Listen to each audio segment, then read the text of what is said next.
ನಮಸ್ಕಾರ ಆಹಾರ ಪ್ರಿಯರೇ, ನಾನು ನಿಮ್ಮ ಉಮಾ. ಆನ್ಲೈನ್ ಅಡುಗೆಗೆ ಸ್ವಾಗತ. ಇನ್ನೇನು ಶಿವರಾತ್ರಿ ಹಬ್ಬ ಹತ್ತಿರದಲ್ಲಿನೇ ಇದೆ. ಹಬ್ಬಕ್ಕೆ ತುಂಬ ಜನ ಉಪವಾಸ ಮಾಡ್ತಾರೆ. ಉಪವಾಸ ಮಾಡುವವರಿಗೆ ಒಂದು ಸಿಂಪಲ್ ಆಗಿರುವಂಥ ಫಲಹಾರನ ಯಾವ ಥರ ಮಾಡ್ಕೊಳ್ಳೋದು ಅಂಥೇಳಿ ಇವತ್ತಿನ ವಿಡಿಯೋದಲ್ಲಿ ತೋರಿಸ್ಕೊಡ್ತೀನಿ. ಬೆಳಗ್ಗಿನ ತಿಂಡಿಯ ಲೀಸ್ಟಲ್ಲಿ ಈ ರೆಸಿಪಿನ ಕೂಡ ನಾವು ಸೇರಿಸ್ಕೊಳ್ಬೋದು. ಹಾಗೆ ಡಯಟ್ ಮಾಡ್ತಾ ಇರೋರಿಗೆ ಕೂಡ ಇದು ತುಂಬ ಉತ್ತಮ, ಸಬ್ಬಕ್ಕಿನ ಸೇವಿಸೋದ್ರಿಂದ. ಸೊ ಇವತ್ತಿನ ವಿಡಿಯೋನ ಸ್ಟಾರ್ಟ್ ಮಾಡೋಣ. ಅದಕ್ಕಿಂತ ಮುಂಚೆ ನಮ್ಮ ಚಾನಲ್ನ ಹೊಸದಾಗಿ ನೋಡ್ತಾ ಇದ್ದರೆ ದಯವಿಟ್ಟು ಸಬ್ಸ್ಕ್ರೈಬ್ ಮಾಡುವ ಮೂಲಕ ನನ್ನನ್ನು ಪ್ರೋತ್ಸಾಹಿಸಿ.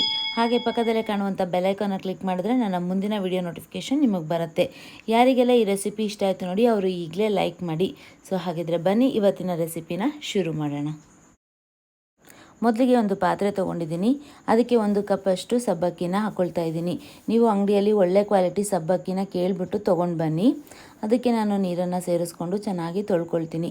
ಇದರಲ್ಲಿ ಬಿಳಿ ಅಂಶ ಎಲ್ಲನೂ ಬಿಡುತ್ತೆ, ಪೌಡರ್ ಥರ ಇರುವಂಥದ್ದು. ಸೊ ನೋಡಿಬಿಟ್ಟು ಚೆನ್ನಾಗಿ 2ರಿಂದ 3 ಸತಿ ತೊಳ್ಕೊಳ್ಳಿ. ಅದಾದಮೇಲೆ ಇದಕ್ಕೆ ನಾನು ನೀರನ್ನು ಹಾಕಿಬಿಟ್ಟು ನೆನೆಯೋದಕ್ಕೆ ಬಿಡ್ತೀನಿ.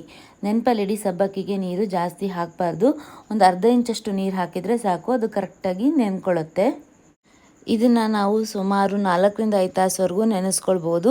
ಇಲ್ಲಾಂತಂದರೆ ನಾವು ಬೆಳಗ್ಗೆ ಮಾಡ್ತೀವಿ ಅಂತಂದರೆ ಹಿಂದಿನ ದಿವಸ ರಾತ್ರಿಯೇ ನೆನೆ ಹಾಕ್ಕೊಳ್ಬೋದು. ಒಂದು ಪ್ಲೇಟ್ನ ಮುಚ್ಚಿಬಿಟ್ಟು ನೆನೆಯೋದಕ್ಕೆ ಬಿಡ್ತೀನಿ. ಆಮೇಲೆ ನಾನು ಒಂದು ಪಾತ್ರೆನ ಇಟ್ಕೊಂಡ್ಬಿಟ್ಟು ಇದಕ್ಕೆ ನಾನೊಂದು 3/4 ಕಪ್ಪಷ್ಟು ಕಡಲೆ ಬೀಜನ ಹಾಕ್ಕೊಂಡು ಚೆನ್ನಾಗಿ ಹುರ್ಕೊಳ್ತೀನಿ. ಸ್ಟವ್ನ ಸಿಮ್ಮಲ್ಲಿ ಇಟ್ಕೊಂಡೆ ನಾವು ಕಡಲೆ ಬೀಜನ ಹುರ್ಕೊಳ್ಬೇಕಾಗತ್ತೆ. ಇಲ್ಲಾಂತಂದರೆ ಮೇಲೆಲ್ಲ ಸೀದೋದಂಗೆ ಆಗುತ್ತೆ, ಆದರೆ ಬೀಜ ಇನ್ನೂ ಹುರಿದೇ ಇರೋದಿಲ್ಲ. ಸೊ ನೋಡಿಬಿಟ್ಟು ಚೆನ್ನಾಗಿ ನಾವು ಫ್ರೈ ಮಾಡ್ಕೊಳ್ಬೇಕು. ಕರೆಕ್ಟಾಗಿ ಆಗಿದ್ದರೆ ಆಗಲೇ ಶೇಂಗಾ ಮೇಲೆ ಇರೋವಂಥ ಸಿಪ್ಪೆ ಬಿಚ್ಚುತ್ತೆ ನೋಡಿ, ಆವಾಗ ನಮಗೆ ಆಗಿದೆ ಅಂತ ಹೇಳಿ ಗೊತ್ತಾಗುತ್ತೆ. ನೋಡಿ ಇವಾಗ ಇದು ಚೆನ್ನಾಗಿ ಆಗಿದೆ. ನಾನು ಇವಾಗ ಇದನ್ನು ಇಳಿಸ್ಕೊಂಡ್ಬಿಟ್ಟು ತಣ್ಣಗಾಗೋದಕ್ಕೆ ಬಿಡ್ತೀನಿ. ತಣ್ಣಗಾದ್ಮೇಲೆ ಮೇಲೆ ಇರುವಂಥ ಸಿಪ್ಪೆನೆಲ್ಲ ತೆಗೆದುಬಿಟ್ಟು ನಾನೀಗ ಒಂದು ಮಿಕ್ಸಿ ಜಾರ್ಗೆ ಹಾಕ್ಕೊಳ್ತೀನಿ. ಇದನ್ನು ನಾವು ನುಣ್ಣಗೆ ರುಬ್ಕೊಳ್ಬಾರ್ದು, ಕೋರ್ಸ್ ಪೌಡರ್ ಥರ ಮಾಡ್ಕೊಳ್ಬೇಕು. ಅಂದರೆ ಅರ್ಧಂಬರ್ಧ ನಮಗೆ ಶೇಂಗಾ ಸಿಗ್ತಾ ಇರಬೇಕು, ಆ ಥರ ನಾವು ಗ್ರೈಂಡ್ ಮಾಡ್ಕೊಳ್ಬೇಕಾಗತ್ತೆ. ಹಾಕೋದಕ್ಕೆ ಶೇಂಗಾ ಪೌಡರ್ ರೆಡಿ ಆಯಿತು. ಈಗ ನೆಂದಿರುವಂಥ ಸಬ್ಬಕ್ಕಿನ ನಾನು 4 ತಾಸು ಆದಮೇಲೆ ತೆಗೆದುಬಿಟ್ಟು ನೋಡ್ತಾ ಇದ್ದೀನಿ. ನೋಡಿ ಎಷ್ಟು ಚೆನ್ನಾಗಿ ಗುಂಡ್ಗೆ ಸಬ್ಬಕ್ಕಿ ನೆಂದಿದೆ ಅಂತ ಹೇಳಿ. ಉದುರಾಗಿನೂ ನೆಂದಿದೆ. ಈ ಥರ ನಮಗೆ ನೆಂದರೆ ಸಬ್ಬಕ್ಕಿ ಕೀಸು ತುಂಬ ರುಚಿಯಾಗಿ ಆಗುತ್ತೆ. ಆಮೇಲೆ ಸ್ಟವ್ ಮೇಲೆ ಒಂದು ಬಾಣಲಿನ ಇಟ್ಬಿಟ್ಟು ಅದಕ್ಕೆ 2 ಚಮಚದಷ್ಟು ಎಣ್ಣೆನ ಹಾಕ್ಕೊಳ್ತಾ ಇದ್ದೀನಿ. ಸಬ್ಬಕ್ಕಿ ಕೀಸಲ್ಲಿ ನಮಗೆ ಎಣ್ಣೆ ಕೂಡ ಜಾಸ್ತಿ ಹಿಡಿಯೋದಿಲ್ಲ, ನೋಡಿಬಿಟ್ಟು ಹಾಕ್ಕೊಳ್ಳಿ. ಅದಾದಮೇಲೆ ಒಂದು 1/4 ಚಮಚದಷ್ಟು ಸಾಸಿವೆನ ಹಾಕ್ಕೊಂಡಿದ್ದೀನಿ. ಸಾಸಿವೆ ಚೆನ್ನಾಗಿ ಚಿಟುಗುಟ್ಲಿ. ಅದಾದಮೇಲೆ ಇಲ್ಲಿ ನಾನು 1 ಚಮಚದಷ್ಟು ಕಡಲೆ ಬೀಜನ ಹಾಕ್ಕೊಂಡಿದ್ದೀನಿ. ನಿಮಗೆ ಜಾಸ್ತಿ ಇಷ್ಟ ಆಗುತ್ತಂತಂದರೆ ಜಾಸ್ತಿ ಕೂಡ ಹಾಕ್ಕೊಳ್ಬೋದು. ಇದನ್ನು ಚೆನ್ನಾಗಿ ಎಣ್ಣೆಯಲ್ಲಿ ಫ್ರೈ ಮಾಡ್ಕೊಳ್ಳಿ. ಅದಾದಮೇಲೆ ನಾನು 1 ಕಡ್ಡಿಯಷ್ಟು ಕರಿಬೇವನ್ನ ಹಾಕ್ಕೊಂಡಿದ್ದೀನಿ. ಅದನ್ನು ಕೂಡ ಚೆನ್ನಾಗಿ ಫ್ರೈ ಮಾಡ್ಕೊಳ್ಳಿ. ಅದಾದಮೇಲೆ 3 ಹಸಿಮೆಣಸಿನ್ಕಾಯಿನ ಕಟ್ ಮಾಡ್ಕೊಂಡು ಇಟ್ಕೊಂಡಿದ್ದೀನಿ, ಅದನ್ನು ಕೂಡ ಹಾಕ್ಕೊಂಡಿದ್ದೀನಿ. ನೀವು ಖಾರಕ್ಕೆ ಎಷ್ಟು ಬೇಕಾಗುತ್ತೋ ಅಷ್ಟು ನೋಡಿಬಿಟ್ಟು ಹಾಕ್ಕೊಳ್ಳಿ. ಇದನ್ನು ಚೆನ್ನಾಗಿ ಫ್ರೈ ಮಾಡ್ಕೊಳ್ತಾ ಇದ್ದೀನಿ.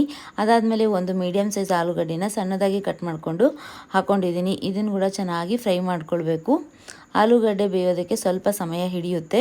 ಒಂದು 5 ನಿಮಿಷದಲ್ಲಿ ಆಲೂಗಡ್ಡೆನ ನಾವು ಫ್ರೈ ಮಾಡ್ಕೊಳ್ಬೋದು. ಇದಕ್ಕೆ ಇವಾಗ ನೋಡಿಬಿಟ್ಟು ರುಚಿಗೆ ತಕ್ಕಷ್ಟು ಉಪ್ಪನ್ನು ಹಾಕ್ಕೊಳ್ತಾ ಇದ್ದೀನಿ. ಉಪ್ಪು ಹಾಕೋದ್ರಿಂದ ಆಲೂಗಡ್ಡೆ ಕೂಡ ಬೇಗ ಬೇಯುತ್ತೆ.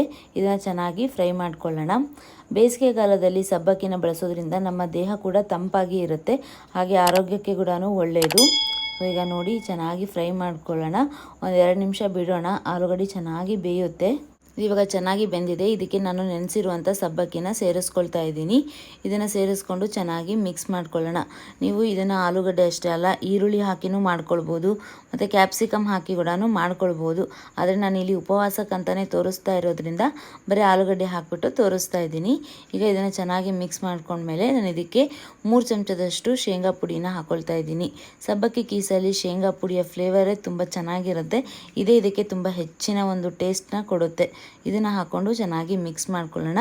ಹಾಗೆ ಇದನ್ನು ಮಿಕ್ಸ್ ಮಾಡ್ಕೊಳ್ಬೇಕಾದ್ರೆ ನೆನಪಲ್ಲಿಡಿ, ಸ್ಟವ್ನ ಸಿಮ್ಮಲ್ಲಿನೇ ಇಟ್ಕೊಂಡು ಮಿಕ್ಸ್ ಮಾಡ್ಕೊಳ್ಬೇಕಾಗತ್ತೆ. ಇಲ್ಲ ಅಂತಂದರೆ ಸೀದು ಹೋಗುವಂಥ ಚಾನ್ಸಸ್ ಇರುತ್ತೆ. ಹಾಗೆ ಸಬ್ಬಕ್ಕಿ ಅಂಟ್ಕೊಂಡ್ಬಿಡುತ್ತೆ. ನೋಡಿಬಿಟ್ಟು ಲೈಟಾಗಿ ಮಿಕ್ಸ್ ಮಾಡ್ಕೊಳ್ಳಿ.